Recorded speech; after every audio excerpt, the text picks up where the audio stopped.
अब आज आपकी क्लास, अब दूसरी क्लास में आप पढ़ेंगे। अभी पहले क्लास में आपने पढ़ा था कि 4 स्ट्रोक साइकिल इंजन और उसका प्रिंसिपल। आज आप सेकंड क्लास में आप पढ़ेंगे कि principle of operation 2 stroke cycle engine, कि 2 स्ट्रोक साइकिल इंजन की क्रिया चक्र का सिद्धांत क्या है, इस टॉपिक पे आप चर्चा करोगे।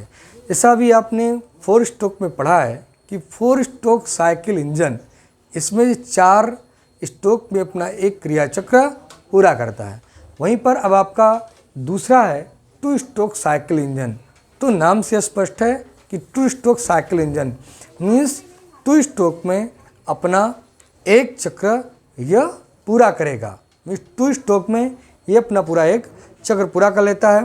अगर कहें तो इसमें क्रैंक शाफ्ट का एक चक्कर और स्ट्रोक के 2 चक्रों में या 2 स्ट्रोक में ये अपना पूरा, अब क्रैंक एक पूरा होगा जब टीडीसी से बीडीसी और बीडीसी से टीडीसी तक जाता है, तो आपका क्या होता है कि मतलब क्रैंक शाफ्ट का एक चक्कर पूरा होता है। अर्थात इस इंजन की साइकिल में 2 स्ट्रोक में ये अपना पूरा करता है। मीन्स फर्स्ट स्ट्रोक और सेकंड स्ट्रोक, ये 2 स्ट्रोक इसमें मुख्य रूप से होते हैं और इन्हीं 2 स्ट्रोक में ये अपना पूरा प्रक्रिया पूरा करता है। यहाँ पर आपको यह जानना है कि जैसे अभी 4 स्ट्रोक में क्या था, आप इनटेक पोर्ट के बारे में जानते थे और आप वहाँ पर इनटेक स्ट्रोक और एग्जिट स्ट्रोक जानते थे। यहाँ पर आपका क्या है, यहाँ पर आपका क्या पोर्ट है। यहाँ पर आप देखेंगे 2 पोर्ट होते हैं, एक आपका इनटेक पोर्ट होता है और एक इसमें आपका एग्जिट पोर्ट होता है।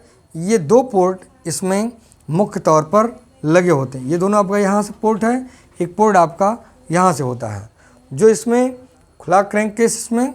और इसमें क्या होगा कि पोर्ट के द्वारा यहाँ पर ये ईंधन और वायु का मिश्रण लेते हैं, ईंधन और वायु का मिश्रण ये लेते हैं।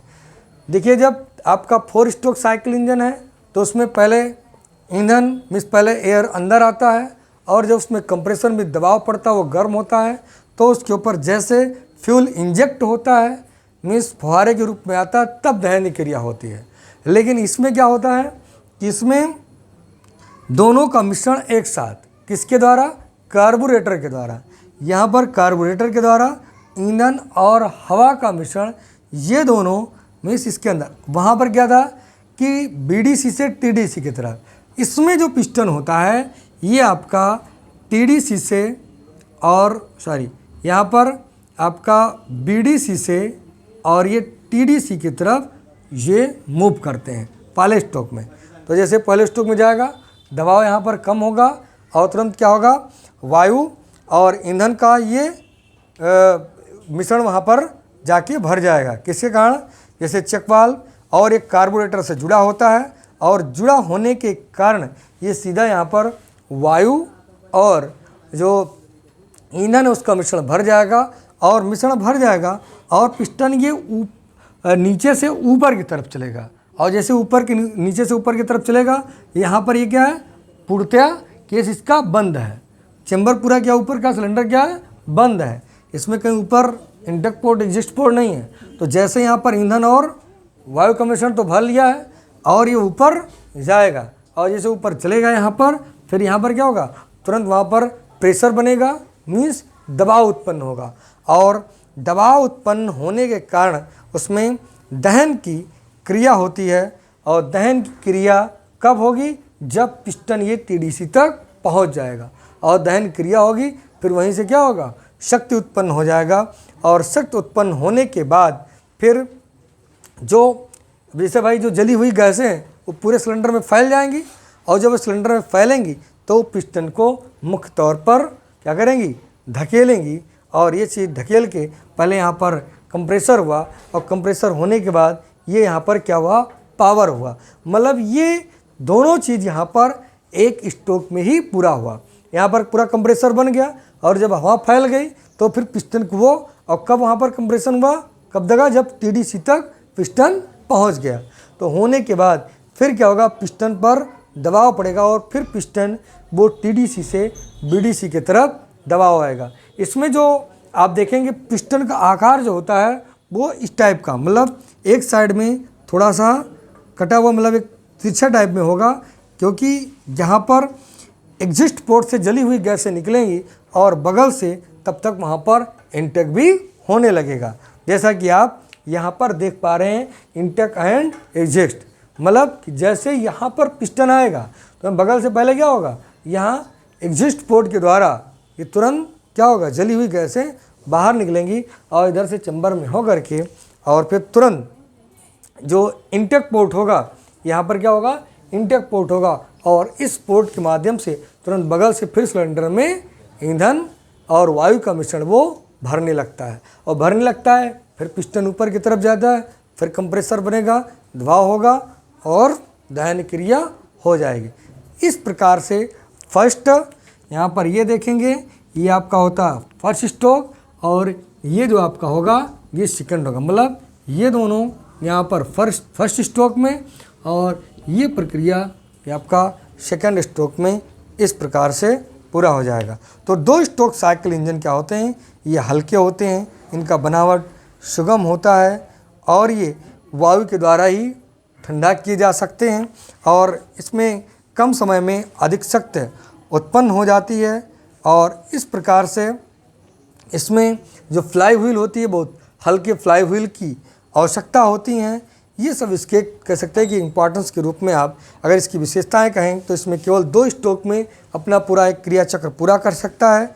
इसमें जो क्रैंक केस होते हैं वो बंद होंगे, वाल्व सिस्टम इसमें नहीं होता है, इसमें आपका एग्जिस्ट और इनटेक पोर्ट होते हैं और इसमें फ्लाई व्हील की आवश्यकता कह सकते हैं बहुत हल्के फ्लाई व्हील की आवश्यकता इसमें पड़ती है और ईंधन का मिश्रण ये क्रैंक केस में होता हुआ और ये सिलेंडर में प्रवेश करता है। ये आपका पूरा प्रक्रिया क्या होता है, ये क्रैंक केस होता है और क्रैंक केस से होता हुआ और ये सिलेंडर में जा कर के ईंधन और वायु का मिश्रण ये प्रवेश कर जाता है।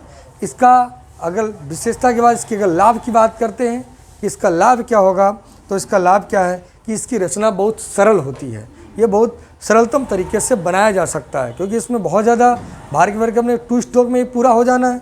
उसके बाद में कि फिर इसका प्रति हावर्स भी इसकी हल्की मतलब शक्ति भी इसकी क्या होती है, हल्की होती है और ये कम स्थान को घेरता, मतलब कम स्थान में इसका इंजन ये इस्टेब्लिश्ड हो सकता है, ये बन सकता है। इसकी जो प्रारंभिक लागत होगी, जो प्राथमिक लागत होगी, वो लागत भी इसमें बहुत कम मात्रा में लगेगा और इसमें जो चूषण और एग्जिस्ट मतलब कि यहाँ पर इनटेक और एग्जिस्ट ये दोनों एक साथ लगभग एक ही समय में ये दोनों प्रक्रियाएं ये पूर्ण हो सकती हैं। इससे अगर हम हानियाँ की बात करते हैं कि इसका डिसएडवांटेज क्या होगा, तो इसके डिसएडवांटेज की अगर बात करते हैं तो इसमें ये ठंडा होने में अधिकतम समय लगता है और इसमें स्नेह कठिन होता है, मतलब लुब्रिकेशन जो होता है वो थोड़ा सा कठिन होता है और इसके ईंधन की मात्रा जल जाने पर थोड़ा गैस को बाहर निकलने में समय लगता है और ये अधिक आवाज़ भी कर सकते हैं, ईंधन अधिक व्यय भी होता है। ये चीज़ आप इसमें सेट कर सकते हैं। फिर बात यहीं पर एक चीज़ और आ जाता है कि 2 स्ट्रोक साइकिल और 4 स्ट्रोक साइकिल में क्या डिफरेंट होता है, उस चीज़ को भी आप 2-4 पॉइंट, तो यहाँ पर आप कुछ पॉइंट तो ऐसे ही आ गए होंगे कि 4 स्ट्रोक साइकिल 4 स्ट्रोक में अपना एक क्रिया चक्र पूरा करता है, 2 स्ट्रोक साइकिल ये 2 स्ट्रोक में अपना एक क्रिया चक्र पूरा करता है और उसके बाद में जो 2 स्ट्रोक साइकिल होते हैं ये हल्के बनावट के होते हैं, 4 स्ट्रोक साइकिल इंजन होते हैं वो थोड़ा सा बड़े होते हैं। 4 स्ट्रोक साइकिल इंजन में फ्लाई व्हील बड़े की आवश्यकता होती है, 2 स्ट्रोक साइकिल इंजन में हल्के फ्लाई व्हील की आवश्यकता होती है। ये चीज़ भी आपका 4 स्ट्रोक साइकिल इंजन उसमें लुब्रिकेशन ऑयल की कम आवश्यकता होती है, लेकिन 4 स्ट्रोक साइकिल इंजन में उसमें लुब्रिकेशन की अधिक आवश्यकता होती है। और एग्जिस्ट इसमें क्या होता है कि 2 स्ट्रोक में पोर्ट होते हैं और पोर्ट के माध्यम से उसमें इंटेक पोर्ट और एग्जिस्ट पोर्ट के माध्यम से हवा आते हैं और जली हुई गैसें बाहर निकलती हैं। लेकिन 4 स्ट्रोक साइकिल में क्या होता है, वाल्व होता है, उसमें इंटेक वाल्व और एग्जिस्ट वाल्व होता है। उस इंटेक वाल्व के द्वारा ईंधन गैस आता है और उसके बाद में एग्जिस्ट वाल्व के द्वारा जो जली हुई गैसें वो बाहर निकलती हैं। ये आपका 2 स्ट्रोक और 4 स्ट्रोक साइकिल इंजन, जिसका 4 स्ट्रोक 2 स्ट्रोक साइकिल इंजन का डिफरेंट, ये आज आपको टॉपिक यहाँ पर बताया गया।